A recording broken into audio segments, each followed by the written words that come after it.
So today we talked about the combative guys, okay? And I say go out and go study the combative guys, their whole thought process and stuff. Why? Because they have like a lot of knowledge. And so we're gonna talk a little bit more about what they do, as far as like blade work and cuts.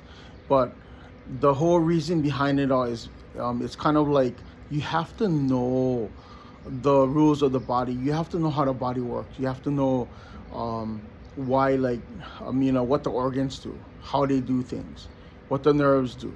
Okay, what causes the body to work. Okay, like the heart, for instance, it pumps blood, right? It pumps blood a certain way, and when you lose enough blood, what happens is, because of the pressure, like a seesaw. If I have a bag of water and I go like this, the water moves this way, right? If I go like this, the water moves that way, right? But what if never have, right, a bag on this side? It would just kind of like a hose, and the water would spill out.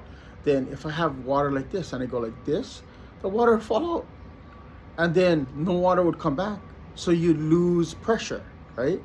So like if the heart has to, deal with pressure, right? Because it's like this, right? I'm squeezing the water and it's going back and forth like this, right? Right? And so like the heart is the same thing, right? Squeezing, squeezing, squeezing, squeezing, squeezing. If it no longer has the pressure to release, right? The water that's going in between, or liquid that's going in between, what happens? It stops to work. Okay, so something like that, understanding that kind of stuff, like how the blood works. Okay, so let's talk about like the three types of cuts you can do. Okay, there is a mechanical cut, which is basically you're cutting the ability for your opponent to be able to mechanically use their attack against you. So that would be kind of like, if I'm gonna use my arm like this, you cut my muscle, and then because I don't have the muscle, I can't do nothing. My arm doesn't work anymore. Okay? So one of the things you should consider doing is, when you do weightlifting and I'm trying to build up my muscle right here, so I do this. So if you feel right here, that muscle is moving, right? As you go up. Okay? Now, if you go down, you feel down here, this muscle is moving, right? To go down. So if you cut this muscle right here, the guy can't move his hand up. If you cut the muscle down here, the guy can't move his hand down. Okay? So that's what they call like a mechanical cut. Okay, you eliminate that kind of situation. Now, there's the other cut, which is called a vascular cut. And it's based on the concept of the body has pressure in it, like the high blood pressure and that kind of stuff. Or, like low blood pressure, people like would fall asleep, right? Because they didn't want to make pressure, right? So they cannot go back and forth and stuff. But anyway, in addition to that, like less blood, less oxygen, right? Same thing, right? So anyway, the second type of cut is a vascular cut, where like if I cut the guy and the guy is bleeding, right? After about like maybe 30 seconds, the guy, he no longer has pressure in his body, so he's gonna pass out from the blood loss, right? That's how people die too, right? They lose a whole bunch of blood, and then their body no longer functions the same way, and they pass on. Okay, so we could do that. You could like fight the other guy with a knife, whatever like that, cut him, and then they cut you, and you guys are just stabbing each other, and the first guy that lose all the blood, you both die, right? So you could do that, but the hope is that you don't get cut and you cut the other guy and they bleed out first, right? So that like they lose pressure and they pass out. Okay, and the third type of cut that you can do is what they call a neurological cut. And what is that? That's like when you hit the nerve ending, it's in such a way where the signal from the brain can't go and use the bodily function accordingly.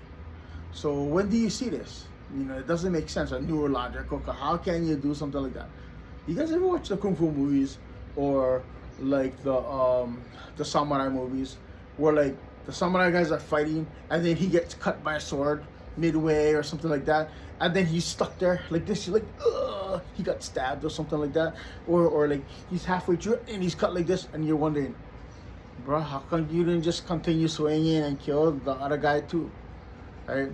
And the reason for that is the other opponent hit them his nerve endings quicker, such that he couldn't finish the move, because it still takes the brain to send the signal to the appropriate part to like move the arms and move the sword and to move the body. So if you break the electrical connection, or basically you take out the power from the power tool, what happens? You can't move anymore. Okay? So you know, in those movies where you see the guy getting stabbed, or when you see him getting cut, and then he stops and he goes and like he looks like he's like dying, and you're like, bro, how come you never continue to cut? You could have killed the guy too. And then in reality, what happened was the guy, he got hit neurologically, and that disabled him. Okay? So I'm not trying to advocate go out and like maximize your thought process on people so that you can go out and hurt them. Okay? What I'm trying to explain to you is understand that these things can happen to you, so protect yourself from it. Okay? You know, when you're lifting weights and you're doing this kind of stuff, or this, and you know, like all this kind of stuff, realize that, okay, you're building up this muscle. That's the muscle that does that. You this side. Oh, you're building up, you know, the muscle. This is the muscle that does that. Okay. When you know, when you're moving your feet like this a certain way, you know what muscle is doing what. What muscle makes the leg go up? What muscle makes the leg go down? If you can disable the guy's leg, you can run away, right? That's better than having to like take him out completely, right? So think about that. Again, go out and learn from the combative guys. The combative guys, they're like awesome. You know, they know this kind of stuff. And yeah, I trained with a few combative guys in the past, but like I'm not gonna preach and say, oh yeah, we do combatives and stuff like that. This is just a simple beginner kung fu class, man. So I'm gonna teach you a little bit, and then you're gonna get maybe like, you know, a sample, and then you'll be like, oh, now let's go out and we go find a restaurant that teaches that thing and eat and sells that type of food that you want to learn. Okay? Again, go out. Combatives, those guys are cool, extremely dangerous people. Okay? But again, I'm not advocating hurting people. I'm advocating learn about the techniques, learn about what they teach, so that you can help what? You can help protect what you love. The sword is not necessarily always to hurt people. The sword was created to protect what you love. Okay? It's just a tool. All right, go out, train.